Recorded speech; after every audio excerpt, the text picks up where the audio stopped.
What up, what up, what up, what up, dope people? This is your boy Perry, and fortunately Ash is away again.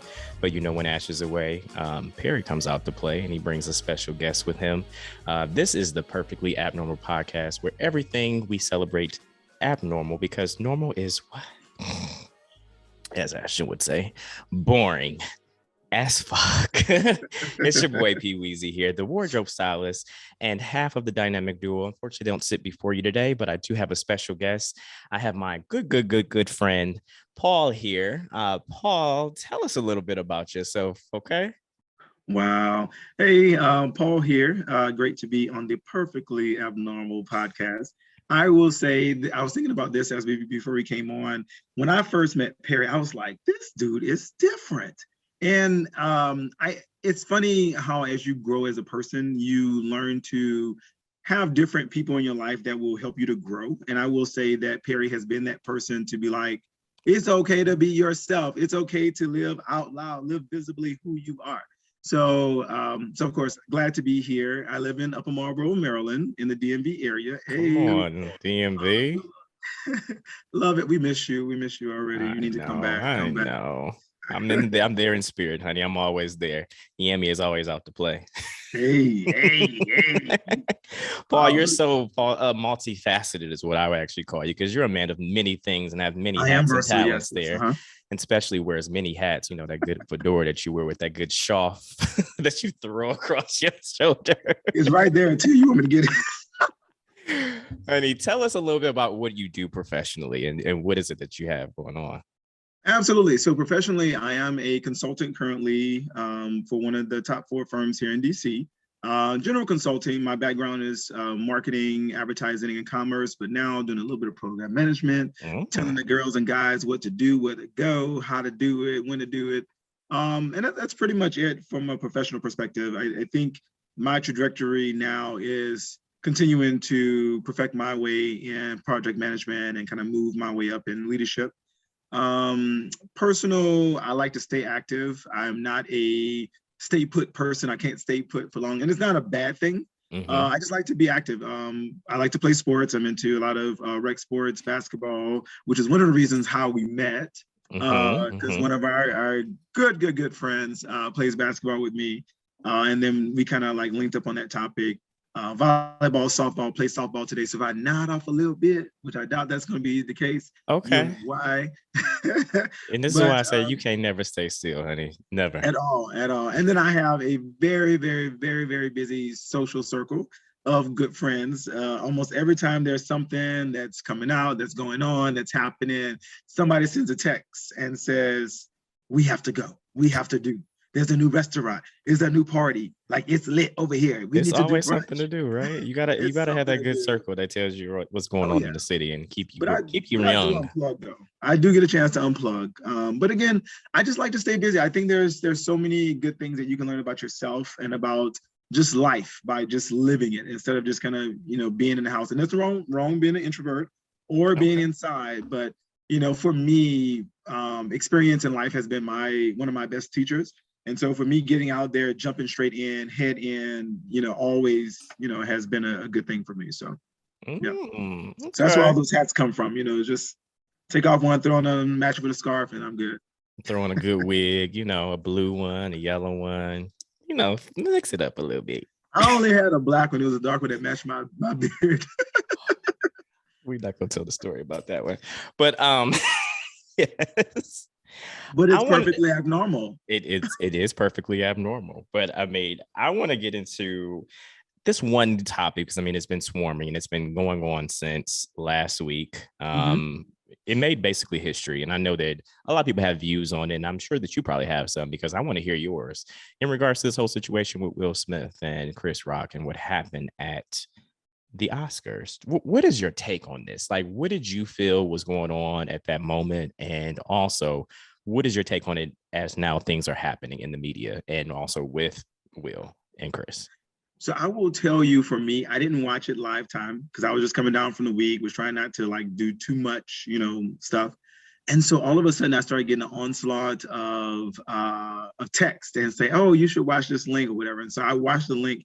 And I was like, people are always spoofing. And so I was like, oh man, I missed a skit. So I thought it was a skit. I didn't think it was real. Mm-hmm. And so as I kept replaying it, and then of course as commentary kept going on, I was like, oh wow, this actually happened.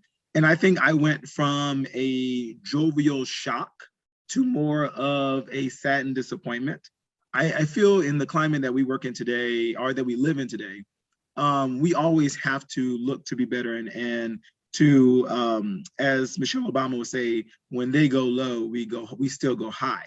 And Mm-hmm. so I would applaud Chris Rock in this situation, because again, we're men, and regardless of how tall, how small, how big, how feminine, how masculine we are, we're still men, and Mm-hmm. fists still hurt, if Okay. we were to hit back or whatever. But I felt, as I watched it again today, that Chris Rock was in a space of like, okay, something's about to happen. I don't think it's going to be too dire, but something's about to happen. And when he kind of braced himself, got hit, and he was like, wow, I just got hit on national TV with billions and billions and billions of people watching me. But I think, again, the reason why it saddened me, again, in the world that we live in the administration that we just came from under, we are still trying to tell our people how great we are, how amazing we can be. And then we get on TV and do this. We were just complaining for years about, oh, the Oscars is so non-Black, brown, is so, toward Caucasian and European people, or, oh, Hollywood is not giving Black actors and actresses the opportunity to perform and to show their talent. We're still kind of in the background in these support roles or whatever. And we get on TV and do this. And so I think that's why I was disappointed. Also, I have Twitter. We all have Twitter. I'm not going to tell you what my Twitter is for, but I have Twitter. And so, It's and that so freak Twitter you got going on, huh? Twitter. So one thing I saw is like, I was scrolling through one morning, and for some strange reason, like, you remember back in the day, I want to say back is it 90s or maybe early mid 2000s, fight videos was a thing. Yeah, I never liked those. Yeah, and it was just like, but it caught my eye. I was like, and it's just like a whole Twitter string contributed or for people who fight, like people who get in fights and stuff. So they repost all these fights. And so predominantly most of them are young Black kids, or young kids of whatever ethnicity or race they are. And so I was like, what's sad about this is that the Will Smith, Chris Rock thing promotes violence. Like, you don't have the you're not supposed to put your hands on anybody. Keep your hands to yourself. I've always said that. Keep the Chris Brown and Rihanna thing. Keep your hands to yourself. Yeah. I don't know. It's just very saddening. I get it. People will come and I agree with the people on Jada's side. Hey, she has a disease, a disorder that she's been dealing with and everything. I get, Will Smith's perspective. This is my wife. She was offended, so I'm offended. I'm defending her honor, which I think she can do herself, how strong Jada Pinkett Smith is, but not taken from their dynamic of the relationship.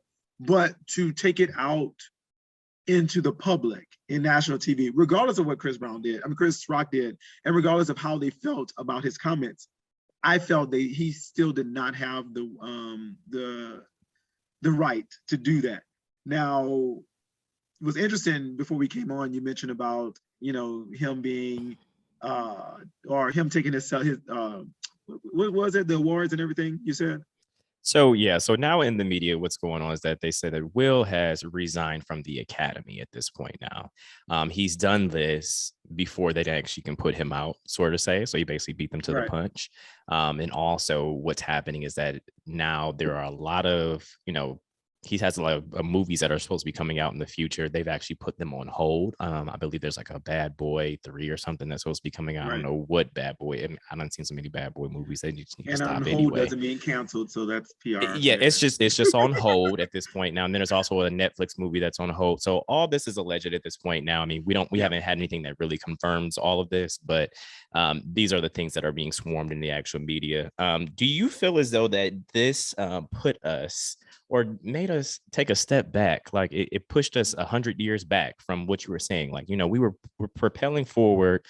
We had Will Packer, who actually, produced the Oscars and made it more Black and everything else. Do you think that this moment now that we had this year was supposed to be, a whole turning and change of everything? Do you think this put us back years at this point? I'll say yes and no.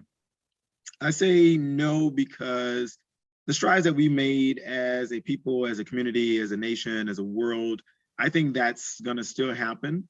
I say yes because there are certain people who were maybe in the middle. They weren't totally, Black Lives Matter, pro everything, Black, brown. And then they weren't people who are like, if you're not like us and you're Black, brown, whatever, whatever.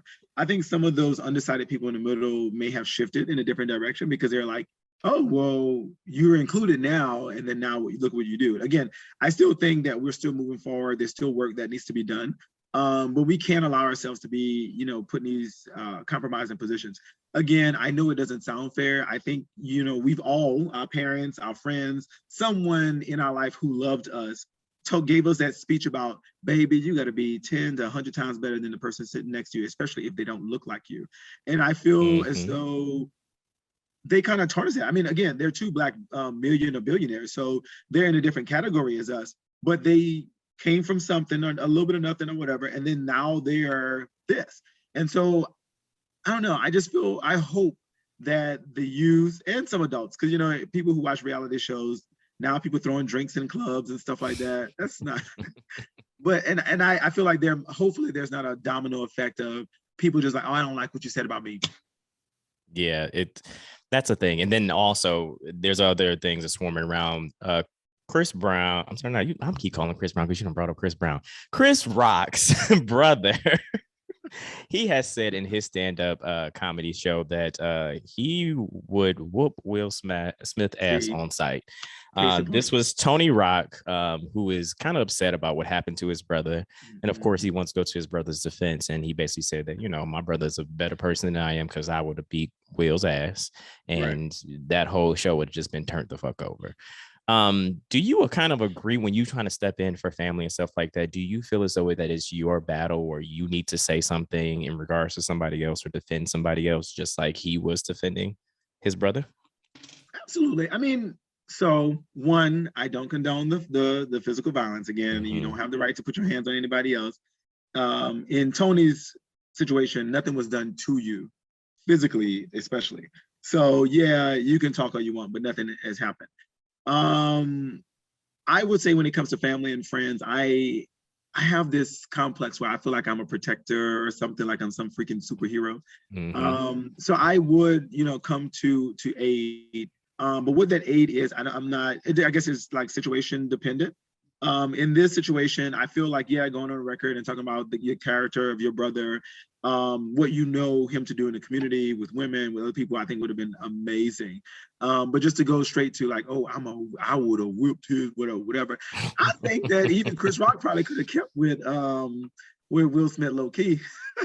Listen, I think he probably would have too. If he wasn't in so much shock, it probably would have been a brawl.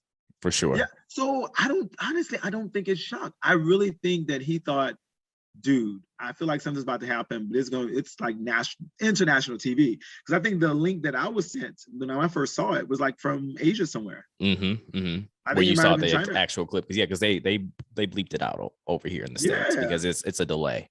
But yeah, that's how everybody was able to see exactly what was going on when our TVs went out and they were blinking and stuff like that. But this is a big mess. It's going to be talked about, I believe, for another couple of weeks because, like I said before on the last episode when I was talking with Ashton, this is basically history at this point now. They have made, if they didn't do anything, they made history at this point, and it's something that's going to be associated with the Oscars. And people are not talking about who won; they're just talking about what the hell happened with them, which is bad. When I say I don't know who won anything, listen, we don't know nothing. We don't know nothing. All I know that Chris Rock got slapped and Mother Beyonce did her thing. That's all I know. That's those all. Are the two videos I got sent. That's all that's happened. That's all that happened. The rest of the night is a blur. Okay. Speaking of other comedians, there is another comedian that actually made a big moment. It's he is Jerrod Carmichael. He actually came out on his HBO special as being gay. Which shocked the world. And he is, if you guys live under a rock, he does Saturday Night Live. He actually started Saturday Night Live. I think he did it this past week. Is that what he did? Last night. Okay, so last night he was on there. And he was in the middle of his show, his HBO special, and he just basically just said, I have a secret. And I'm trying to find the verbatim what he actually stated. He said, basically he's like, my ego wants to rebel against everything, but it's a secret that I've been holding from my family, from everybody else, and from you, is that I'm gay. Now he's an older man. He's 34 years old. That is not old. Stop that. Older. I said older. I'm not like he's older. You can get what I'm saying. Anyways, an older guy. He's from He's from North Carolina, so he's from the South, basically. Mm-hmm. And I wanted to ask you, because you're a man from the South, right? And yeah, the dirty South, Louisiana. The dirty South. How was it for you when you came out? What was your story like with your family? So before we get into that, one, I need you to watch Saturday Night Live. Tell me what you thought about the outfit, because he came out, since you Mr. Fashion Extraordinaire. Let me know what you think about the outfit. Gotcha. It was a nice little suit number, and he kind of worked it or whatever. I want to get your comments on that. 2, I give him much props and applause. I think I was telling you, another friend and I were having a conversation about people living out loud, being visibly who they are. And again, for me, it's not just about allowing people into your sexual orientation, your sexual identity, your sexuality. It's allowing people to see who you are and not being afraid to be that way. Being from the South for me is very interesting, because a little country town called Opelousas, Louisiana. It was all about playing outside, and we lived on a little mini farm. So my dad had us slopping pigs and the hogs, feeding the chickens and the dogs, and you saying that to a city boy? That's a lot. I can't do it. You had it way better than I did. It wasn't bad. We had a little bit of everything on our little property, but it was different. And so I would say, growing up, of course I knew I was different. I just happened to have an older brother who is gay as well. So that's been interesting. We grew up real close. As we got older, obviously he went to the military and some other stuff, and got his friend, new friends. I got my new friends and stuff like that. And so we still converse and stuff, and we're close to this day. But we're family. But there's certain friends you meet that are like, we family. So I'll say for me, early on, there was one incident where it was like a picture. I'll just put it out there. A picture came to light, whatever. I took a picture at the club or whatever. And, that was in the time of body shirt, like the fitted shirts, whether it had the little half turtleneck or the little zipper that came right here. It was just like the body shirt scene. So I had my little body shirt on, and the guy had his on, and we took a picture, whatever. And it was like a little point and shoot camera that one of my mutual friends, one of my friends brought to Walmart. So just to say, my mom was still shooting film. So she was bringing some film to Walmart. And so some lady that should have been sued and fired said, "Hey, is this your son? He's so handsome." And the picture was me and the guy. So that's when my mom... Shady. She is a shady woman. She did it. She knew what she was doing. Oh, boots. And so, so the interesting about that, so my mom and I had our first conversation. Again, I'm from the Bible Belt, from a very spiritual, religious, family. We worked in a church. Like, you see these corns. Not corns. These calluses. We worked.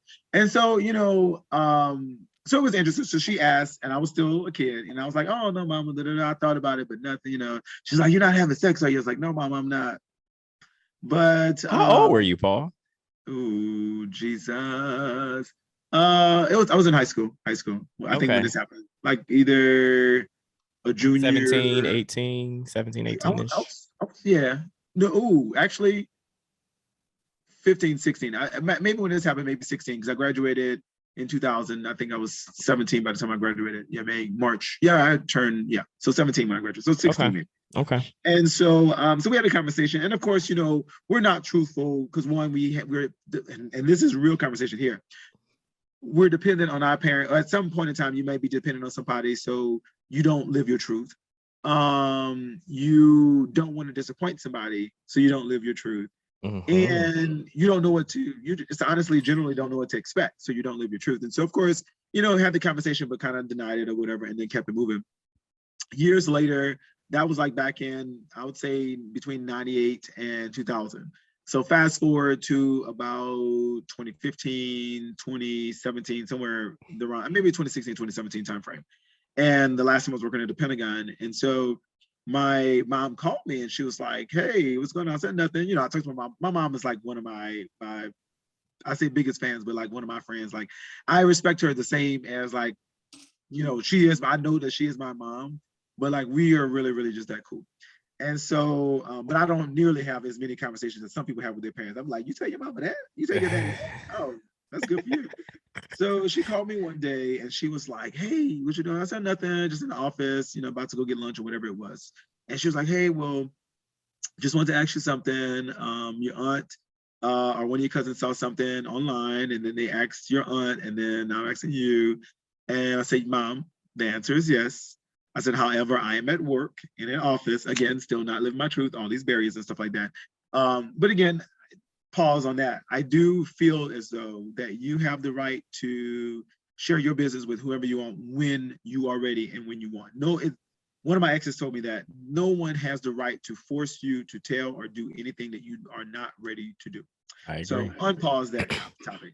And so she was like, "Okay, well, don't shoot the messenger." I said, "Mom," I said, honestly, it's not the fact that you asked. It's more so I'm at work. I'm really not in the frame of mind to kind of like have this conversation right now, but we can talk about it again later. So we have not had the conversation at all. Wait, not even I yet?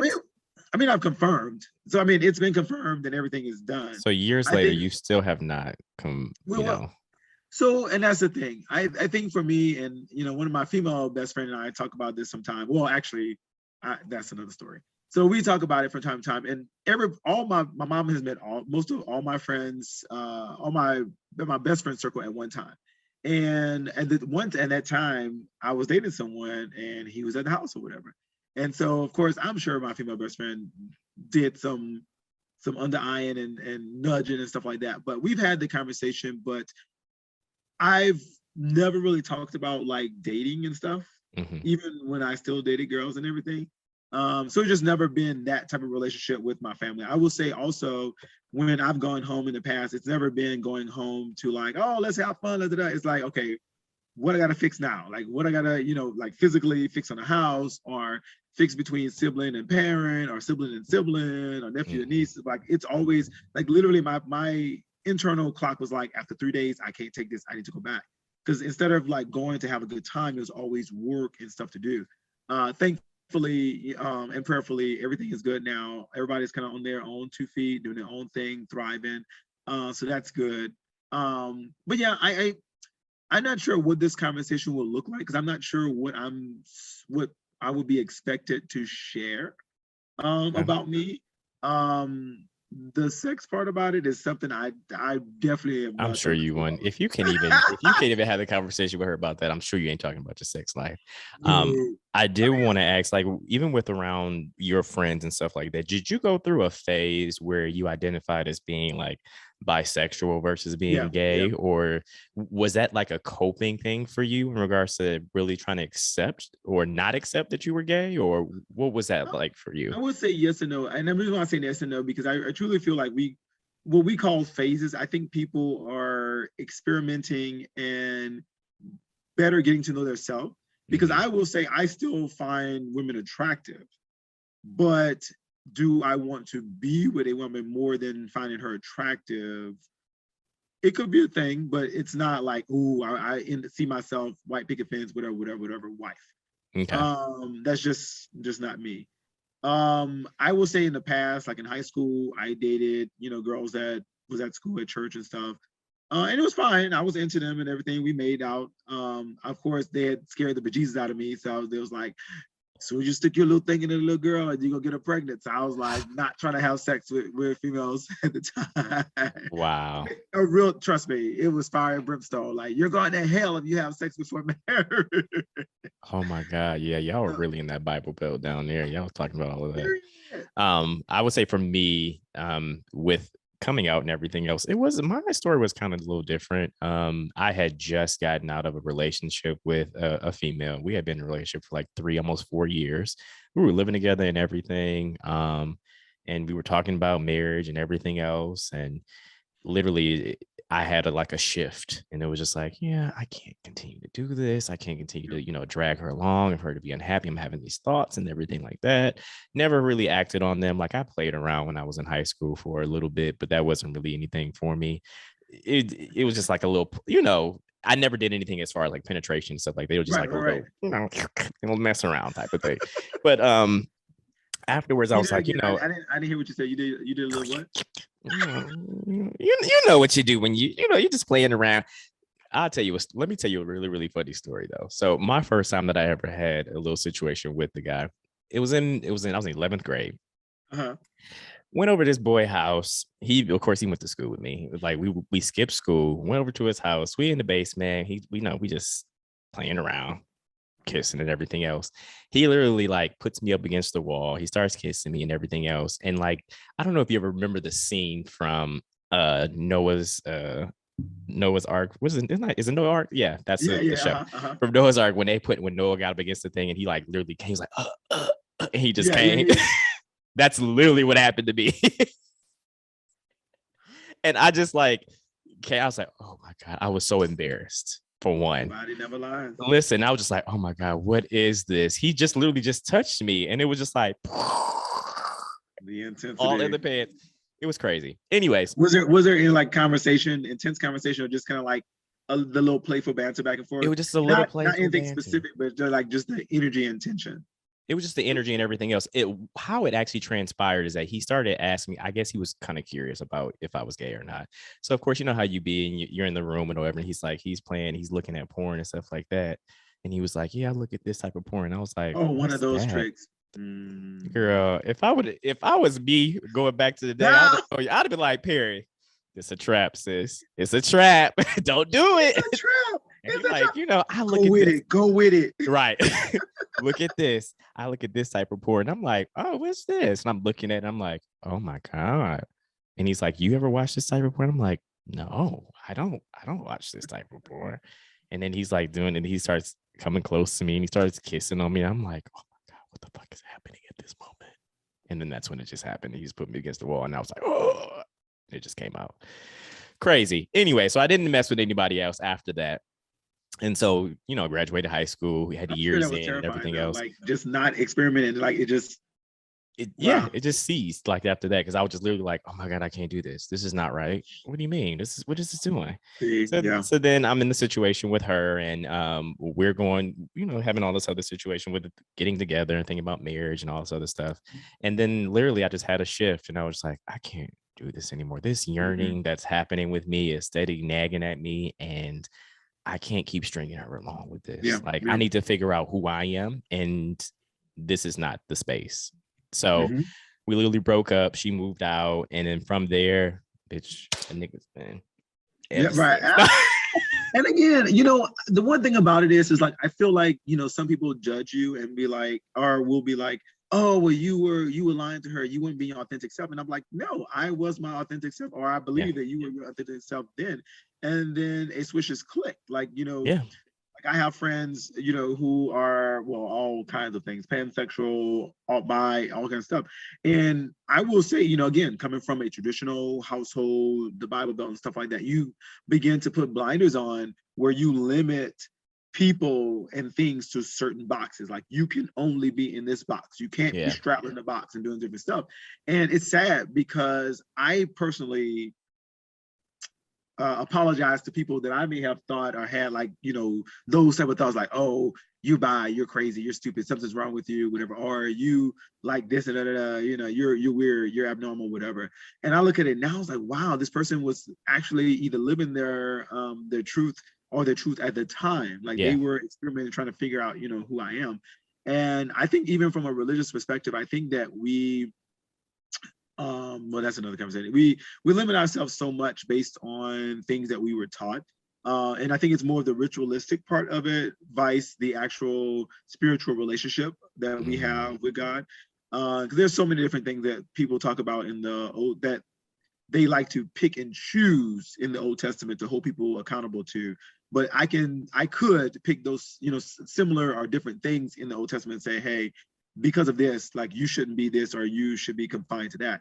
But of course, as we talk about the finished work of Jesus Christ in the New Testament, he was born, he died, he rose again. Well, he was born, he lived, he died, he rose again for our sins. We all are saved. If you believe that, you confess with your, believe in your heart, confess with your mouth that he did all those things, you are saved. So that's it. That's supposed to be it. Now, what your relationship is with him or how you live your life is between you and him. And I hate that. Hate is such a strong word. I strongly dislike that, we as human beings try to, again, I keep using the box thing because I don't want, I want people who see your podcast and please tell a friend, show this to them. It's not about, LGBTQ. It's about anything. Like you want your hair to be purple instead of black or brown. Like you want it to be pink. You want to wear contacts. You want to wear wigs. You want to, be androgynous or whatever. That is your life. That is your truth. And no one has the right to tell you that it's not, or that you should be doing something different. And so, it's just the whole thing. I love the person I've become. I look back at so many. I've had a good, fun life. I want more. So, Lord, I'm not saying I'm coming to. Oh my gosh! Here you go. I've had a great life thus far, but I sometimes think about times in the past where I feel like I did code switch, or I did suppress myself or my personality. May it be speaking proper because people be like, "Oh, you talking like you white? What does that mean?" Or I like to dress up. Like, why are you dressing up? Like you wear some baggy pants. I don't wear baggy. I hate baggy clothes. I did, even when it was a thing back in the 90s and stuff. I can't say that. I did. I wore the baggy clothes. It looked a mess. I looked a hot ass mess, but at the moment it was just what was in style. And I was going with the fad. But to switch a little bit of gears there, in regards to all of that, I do want to get back to one of these other hot topics here that has been really stirring the internet, and it was about it's about a gay male as well, Lee Daniels, who has made up with Monique. If you guys have been living under a rock, Miss Monique has been speaking out in the media for the past 10, 12, 13 years at this point now about her situation, as he said, with Lee Daniels. And her and Lee Daniels, there was a movie, Precious, if you guys don't remember that. It was a really, really good movie. There basically what happened, that was a funny essay. Basically what happened is that I guess Monique was not promoting the movie how she was supposed to, and Lee Daniels was upset about the situation because I believe he was the producer or whatever for the actual film. And her and her management team were not doing what they were supposed to do in regards to all that, so they ended up falling out. When they fell out, Lee Daniels ended up allegedly blackballing Monique in Hollywood, so she wasn't getting any roles, she wasn't getting any play and things like that. And she went on this whole rant in regards to everything. She got into it with Tyler Perry. She got into it with Oprah. She's got into it with a whole bunch of people. And basically it was she wanted to have a deal with Netflix and they turned her down. And it's just been a big ball of everything. So she's been going around saying that, she's wanted an apology from Lee Daniels for her doing her like this. Almost similar to the whole fact about how Will Smith and, old Aunt Viv. Do you remember that situation with old Aunt Viv? She's wanted an apology. So this happened over the past week or so. Lee Daniels actually, mended the situation and apologized to her. And they were in, I want to say New York somewhere, and they were on stage and he embraced her and said, this was my best friend and I hate that things like this happen. And he apologized to her. Of course, there's a lot of emotions that were going on. There were a lot of people that were influential in regards to getting this situation happening and them actually talking back again. I know 50 Cent was in the mix one time, and then T.S. Madison, I guess, was in the mix of, trying to get everything and them talking back together again too. But I'm so glad to hear that they're now speaking on good terms. And at this point now, he's actually given her a role that he took from Octavia Spencer. Ooh, Demon House. He took the role from her and gave it to Monique. I don't know how Octavia feels about that, but at this, I'm bothered. She's been working. She has. A lot. I'm happy for Monique. I'm happy for Lee Daniels. I'm happy that moment actually happened. That was a situation that has been long overdue, and it was just been a thing. Yeah, I'm You know what? I'm happy for her. I do hope that she has found closure in their disagreement and their situation. It's hard because we're not on the inside, so we don't know exactly how conversations have happened and what exactly transpired between her and all those people. I see pattern and not polka dots or big bow stripes. There's a pattern. Yeah, there's a pattern. Falling out with people. So I hope that it was possibly something to where they had a disagreement, they did what they did, and then everybody else was trying to talk to her, and she was like, I don't want to hear, I want to hear it. And then maybe that's probably why they were like, okay, well, we'll just blackball you too, or just not look at you. But again, I'm a person in my friendships, and it's interesting to hear that they're now friends again, that I'm always open for reconciliation. I'm just not a person, I don't have time or the energy to hate anyone or to be mad or whatever. So I'm glad that they were able to reconcile and that she's back to work. I mean, everybody should have a job and be working. I'm not sure what she was doing in the previous years to now. She was scrubbing from work. That's what she was doing. She couldn't get nothing. They blackballed her. Speaking of people that's being out of work and people that are, talking about people blackballing them, Blac Chyna is, suing the Jenner Kardashian family, and they're supposed to be going to court within the next 2 weeks or so.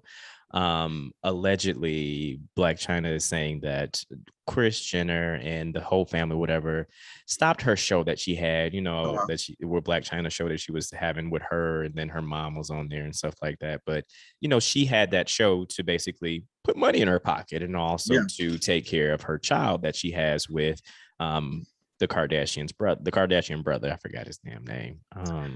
It's so funny you about to say. I was like, it is. And then I forgot. Yeah, because he's not Rob. He's almost, Rob Kardashian. Yes, yeah, yes. I knew he had a sock line, but I was just like, yeah. He's one of the Kardashians that just doesn't do anything. Honestly, he doesn't. I think he was real popular at first before the weight gain, and then the weight gain just took over. It was the Undertaker. Took him out. Out. He pre-COVID. Pre-COVID took him out. That is stupid. So they're supposed to be going to court. So we'll keep an eye on this story and see how that goes. I don't know how much she has or how much weight that or any type of things to back her with. Interesting because if they did do that, you would think that okay, so that child that's in the mix is our blood. That's our grandchild, our grandchild and or nephew or niece. And so I guess my thing would be, it would be kind of sad from that part of like, oh, well, you're stopping the mother from providing, food and clothes and resource to the kid. I'm sure Rob is doing something. Hopefully he's doing something. I know at one time, and I know we clowned about the weight loss and stuff like that, but what is real and serious, I think he also had some behavioral health stuff going on as well. Yeah, he did. So hopefully he's been able to. He was kind of depressed. Allegedly, he was depressed. Yeah. So I think he was really depressed. Actually, I want to say that's what brought the weight gain on. Yeah, that was. He had fallen off. I think why they tried to stop the show allegedly is because, she was exploiting him in regards to the weight and stuff like that, and him going through his depression. And it was just basically putting a bad light on the Kardashians. So I think that was the reason why they tried to halt the situation or her show. But neither here or there. We'll definitely keep an eye on this actual topic here and see what goes on with it. Speaking of other families and stuff that have a kind of a family feud, it's the Braxtons. We talked about the Braxtons and how Traci Braxton passed away a couple of weeks ago. Rest in peace. And what happened is that they had a memorial for her in DC. The memorial was say that again. They had a what? A memorial. A memorial. Keep going. Wait, what? I just wanted to put a pin in that, a memorial. Keep going. Oh, you wanted to put the pin in that. Okay. So they had a memorial for her. I think it was on the 31st of last month. And basically they televised, I won't say they televised it, but they streamed it on Zoom and on some type of platform, whatever. They had tickets that were going on for it. You had to get wristbands and get permission to come to it, and it was only close people, close family, and then they opened it up to some of the public of her, some of her fans, because they all understood how she touched her fans and everything like that. Everybody was in attendance but the Braxton family, right? So none of the sisters attended. The mom didn't attend. Evelyn didn't attend it. Allegedly the father and brother tried to attend, And there was a situation, I guess the father had came up and he wasn't on the list. So they didn't allow him to come in, but then somebody else saw him and was like, hey, that's her Her father. father. Why are you not letting him in? And then he was let in, but then he had to sit on the fourth row. He wasn't able to sit in the See. front row. It was just a big mess from what I hear. So And the that reason why I say put a pin in memorial, because it wasn't an actual funeral. It wasn't something quote unquote family Mhm. led. Well, it was Because led again, because it was led by the husband. It was led by the husband and her management team, who was so I forgot the soul world or something, whatever her management team is. I still kind of cut my eyes. Only because I'm sure, like at the funeral and everything, everybody, was there. Um, and I don't know, having a parent, who has died, a grandparent that I was really, really close to, and now obviously in the era of pandemic, we've had friends and associates that have passed. It's never a good feeling to be going through grief, and we all I go know. through grief different ways, and so I get the premise of saying, you know what, this was my wife, boom, boom, let's give her as many flowers. Again, that they say, give flowers to people while they're alive, Yeah. so they have a chance to smell them. But give her flowers, her due, amongst her fans and stuff. So I get that part, but calling out the family or specifically her sisters, because again, Mhm. let's be real. If the father was there and you barely want to let him in, then what does that say about your true intentions about the memorial, or at least some of the second and third order of objectives and intentions about having a memorial? So if it was about celebrating her life and her legacy, for her fans and family, then fine. Like, I'm sure they were able to stream it. Watch the streaming.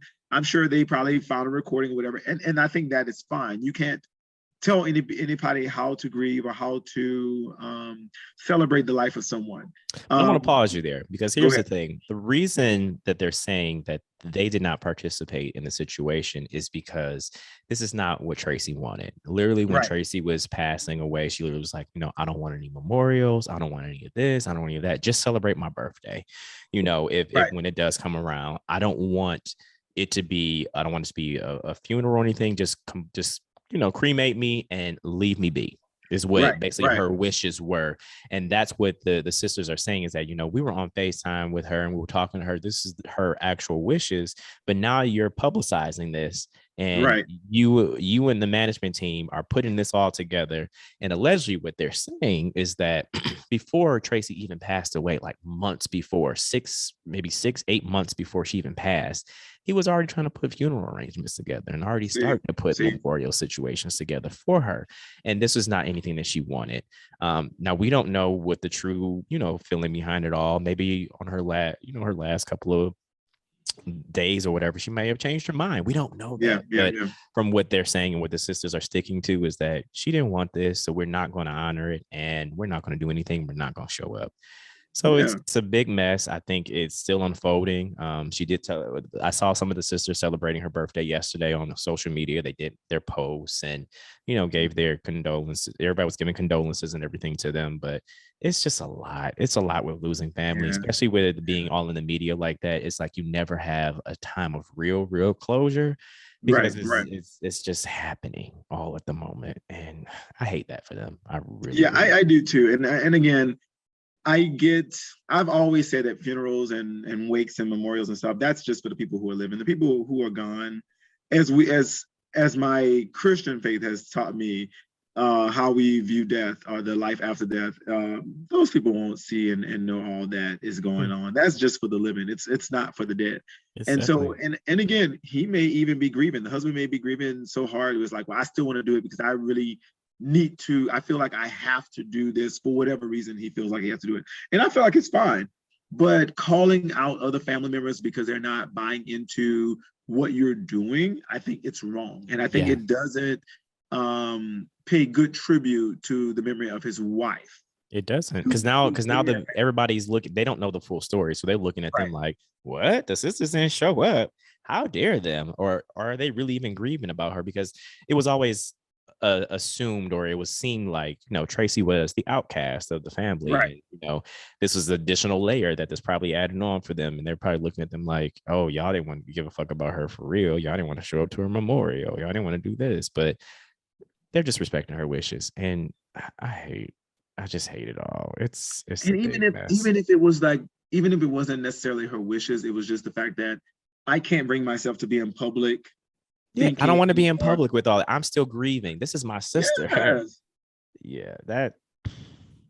Yeah, that'll be tough. I'll tell you now, if anything were to happen to my mom or whatever, or even my siblings, baby, y'all gonna have to pick me up off the floor. I Oh don't my care where I'm God. at. Yeah. Y'all have to pick me up and be like, I'll be no more good. No more We're gonna good. have to resuscitate you, honey. Clear. Clear, okay? Because that's gonna be a whole mess. I want to change a little bit of gears here because I want to get a little bit more about you and about some situations about you. Okay. So, do you find yourself within dating? Do you find yourself showing up more as the representative versus your true self? We were talking about, living out loud and stuff like that. How does that work Yes. with you in dating? Do you show up more as a representative before you really give this full vibrant self of who Paul is? Honestly, so what's funny, I think I was too much of myself. And What? again, How is that possible? let's dive into that. No, Please. I think in my adult life, I think when we like from college, even moving into what I consider to be like grown adult dating, it was just kind of experimenting and figuring out who you are, what type of person you want to be with. I will say back in 2009 was when one of my friends, he was taking a psychology class or whatever. And yeah, obviously they talked about relationships with people and the different layers and the different types of relationships. And he was like, well, yeah, Paul, like as you go into dating, you should have this list of your do's and your don'ts, things that you will put up with in a person, things you're looking for in a mate, and then those things that are deal breakers, those things that absolutely I can't have this in my life because it either sucks energy, it's not representative of who I am, whatever it is. And so for years I've done that. And so I've been always very decisive of if I see someone like, okay, they're making it. I think at one time let me to answer your question. So I would say the reason why I said I show up too much as myself, because I know what I want, who I am, whatever. I'm just like, oh, let me cook you dinner. Let me do this.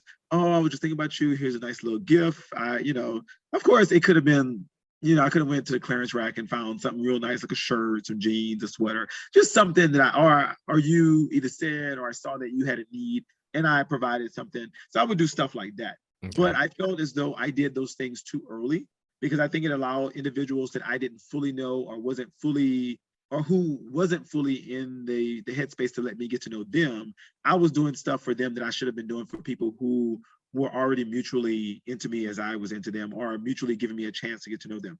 So that's why I feel as though, which can happen. Well, you've been living in DC for years, so you already know there's so many opportunities for people to come into your life because they see that light. They were like, "Ooh, it's so bright, it's so warm. I want to be all up in that."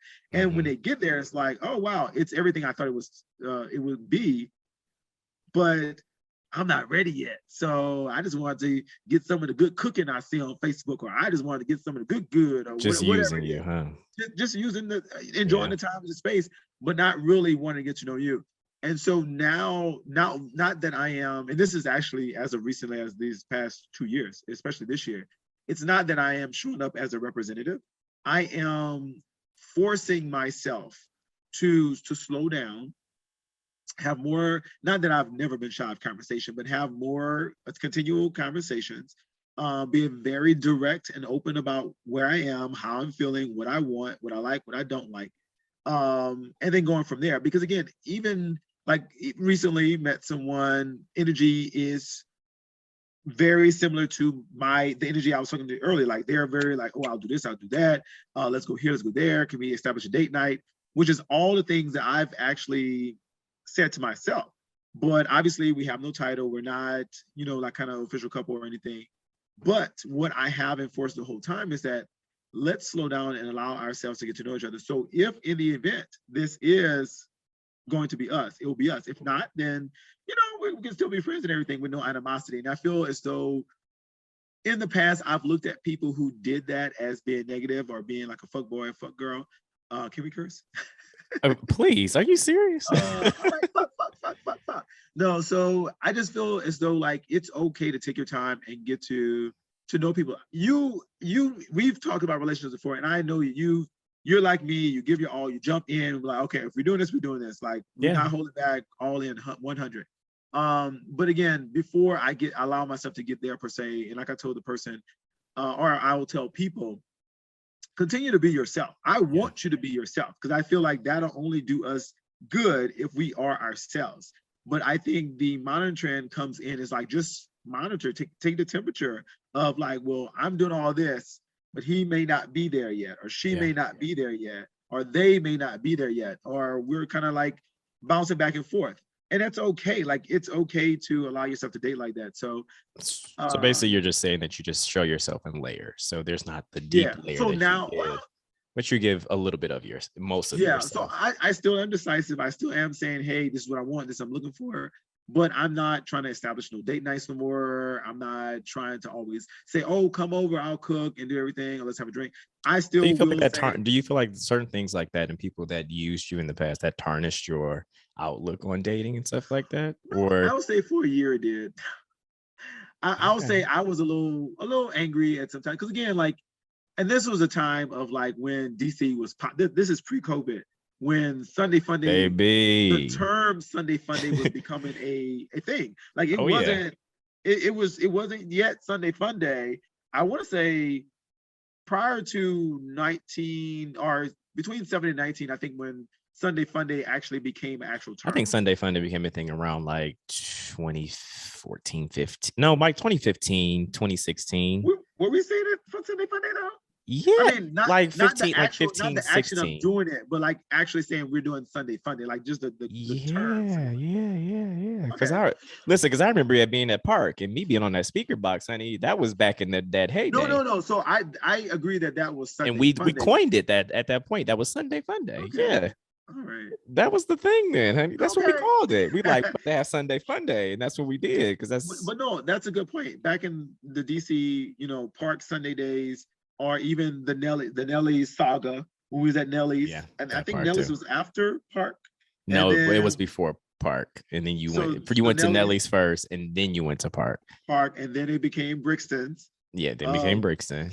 So, so we just bouncing around DC. Yeah, bouncing around. And it was always fun. And I will say at that time, I dated, I had like 2 different people that I dated during those times. That was like back in between 13 and 15 was when I broke up with my last boyfriend, 15 or 16. And so, like, I mean, we were going out. And so after that breakup, like after like 15, 16, like I would meet people on weekends and be like, oh, wow. Like, I mean, like these are like DC's creme de la creme. Like you meeting these people like, oh shit. And of course, well, my alter ego, but many of y'all may have see my alter ego in passing, and very charismatic. Very okay, fun. So do you feel like that's the person I'm talking about when I talk about do you show up as the representative versus you read yourself? Because that alter ego of yours is really who you really are, but you don't never show that alter ego to the rest of anybody else. It's fun. Again, fun, charismatic. Like I look back at some of the times I would have so many numbers in my phone. I would have made out with people like baby. If y'all want to get the real scoop about Paul and what he do on these with this, just call. Again, like it was amazing experiences when I look back at and I also look like, oh my God, somebody could have Me Too'd me, or I could have been like who would like slap the shit out of me, or been like, this dude is aggressive as shit. Like literally, I slapped somebody in the ass one day, and then the next day, would you like to go to dinner with me? And I'm like, sure. And I was like, what? It was just great. Like my alter ego gets shit done. I'm telling you. But I think very aggressive. Just very aggressive. But I'll tell you, I'm not like that all the time. Halo. Yeah. Trash that. Stop it. Listen, stop that. Because that ain't it. That ain't it, sis. But I mean, I get it. And I think everybody at a certain point, they do show up as a certain representative for a good minute. Yeah. To you, and I think it's more so like you were saying, in layers. It's not that I'm going to completely give who I am up front like that, but some people really show up as a representative, and that's all they show up as. And then later on in relationship, when it's 8 months in and the shit ain't working because they true self coming out, and you like, right, who the fuck is this bitch? Who is this? Who is this? You ain't never showed me this motherfucker from the beginning. Sir, ma'am, they, who are you? Exactly. Get the fuck out. What is this? Get the fuck out. I don't know who the fuck you are.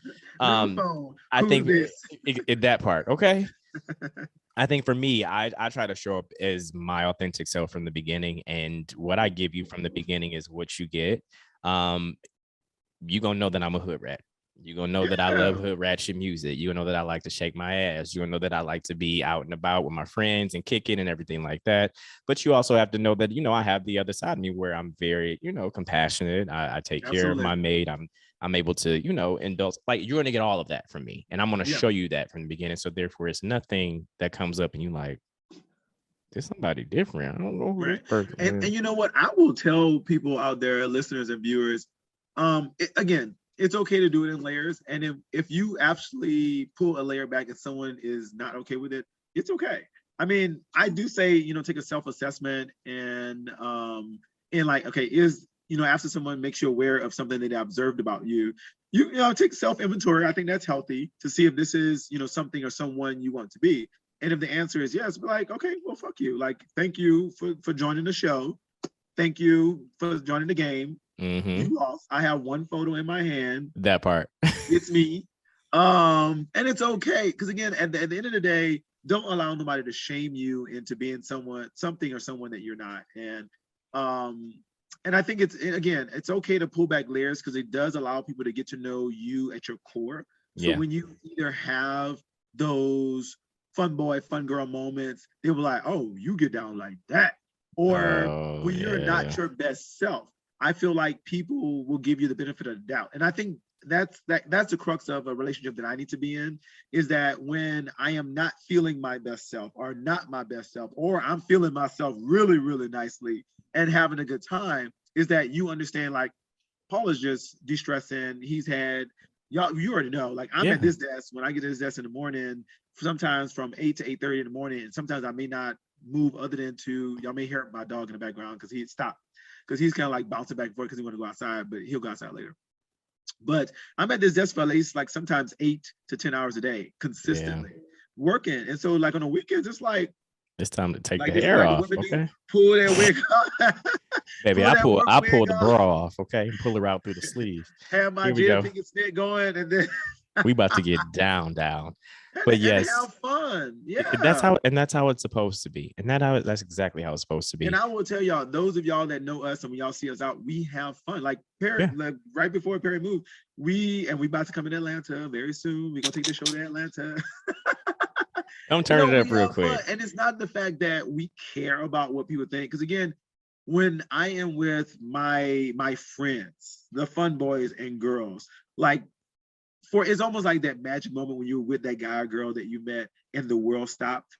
That has happened to me before, by the way. The last person I dated, we were in Rehoboth for a weekend. We were in like this total non-Black brown space, and it was fun. Like, it was just a fun weekend, and so we were just enjoying the environment. The music wasn't really ratchet, like I like, but the world stopped, and I was like, I really believe this person is the one. And I like watching rom-coms, so maybe that could be it too. We'll have to talk about moments when we have those. Yeah. But I will say, when I'm with my friends and we're having a good time, the world stops around us. Like, we do some stuff, and the next day we send each other pictures.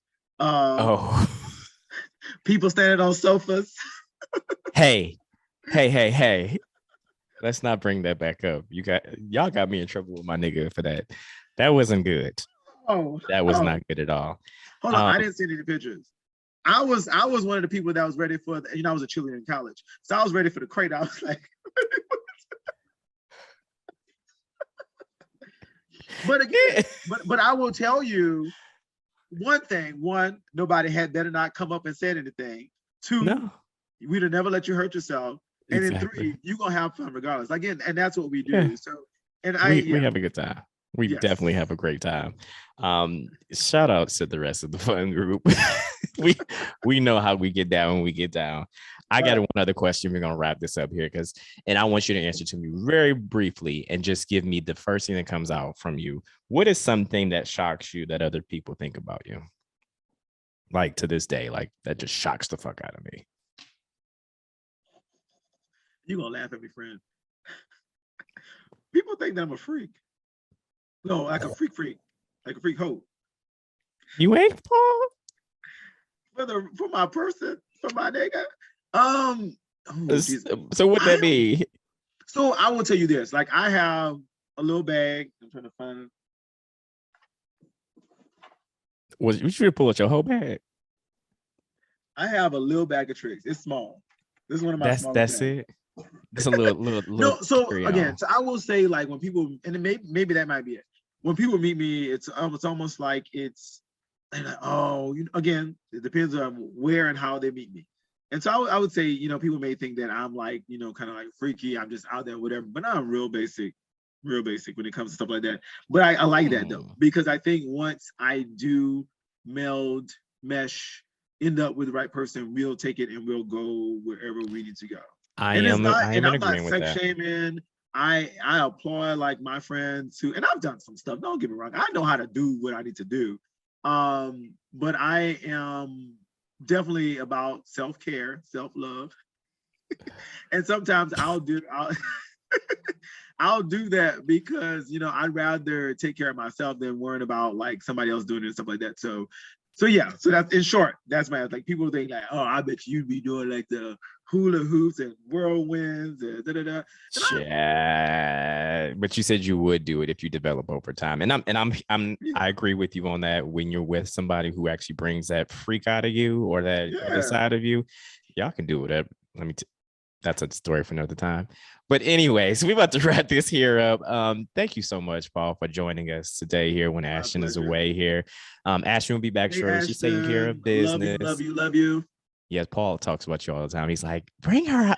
Before I even moved, he's so pretty. He thought that you were in the city too. And he's like, bring her out with us because I want to talk to her and I want to have a good time with her. And I'm like, she's in Texas, honey. Like, damn.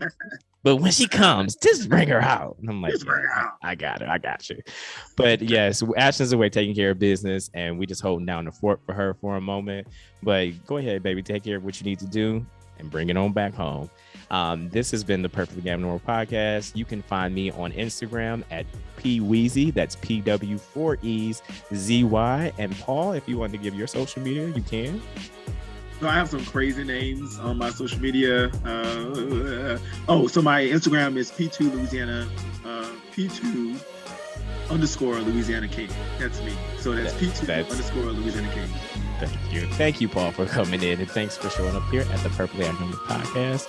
We love you all. Make sure you like, share, and subscribe, and we will see you all next week.